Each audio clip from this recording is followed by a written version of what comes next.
रियासत के नायब वजीर आला अजीत पवार ने आज जलगांव का दौरा किया और इसी दौरान अजीत पवार ने कहा कि रियासत की तश्कील से लेकर अब तक वजीर आला को यह फैसला करने का पूरा इख्तियार है कि सरपरस्त वजीर रियासती वजीर कौन होना चाहिए और किसको कौन सा महकमा दिया जाना चाहिए। यह फैसला वजीर आला ही करते हैं, लिहाजा इस मसले पर बहस करने की कोई वजह नहीं। अजीत पवार ने यह बयान वजीर छगन भुजबल और वजीर गिरीश महाजन की तरफ से नासिक के सरपरस्त वजीर के ओहदे के बारे में दिए गए बयान के पस मंजर में दिया।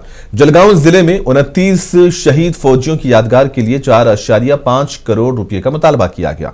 अजीत पवार ने यकीन दिलाया कि अगरचे ये डीपीडीसी के कवायद में फिट नहीं बैठता है, चूंकि यह मामला मेरे महकमे का है और मैं इसे मंजूर करके कल हुक्म जारी करूंगा। इन्होंने यह भी कहा कि शुहदा की यादगार आने वाली नस्लों के लिए मशाले राह होनी चाहिए। जलगांव जिले में सनत से मुतालिक मसाइल पर बात करते हुए अजीत पवार ने कहा कि बहुत से लोगों ने प्लॉट्स लिए हैं और सनतें शुरू नहीं की।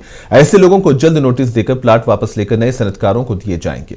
इन्होंने कहा कि काबीना इस बात का फैसला करेगी कि धुलिया और नंदुरबार को दी जाने वाली बिजली की रियायत जलगांव को दी जाए या नहीं। तेज बारिश की वजह से जलगांव जिले के 5 तालुकों में फसलों को बहुत नुकसान पहुंचा है और इसी दौरान कांग्रेस की रियासती नायब सदर प्रतिभा शिंदे और उनके सैकड़ों कारकुनान ने एनसीपी में शमूलियत इख्तियार की।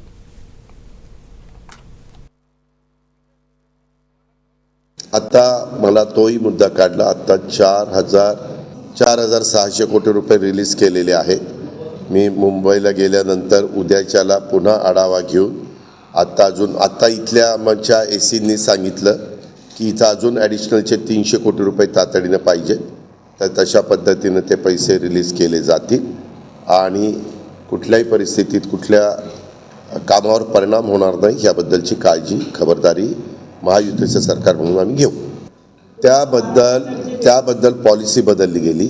मागे एकदा वेगळी पॉलिसी होती, नंतर पुन्हा वेगळी पॉलिसी आली, पुन्हा ती बदलली गेली, असं 2-3 वेळेला झालेलं आहे। हे खातं आमच्याच राज्याच्या मुख्यमंत्री महोदयांच्याकडे आहे। मुख्यमंत्री महोदय जशा सूचना देतील तशा प्रकारची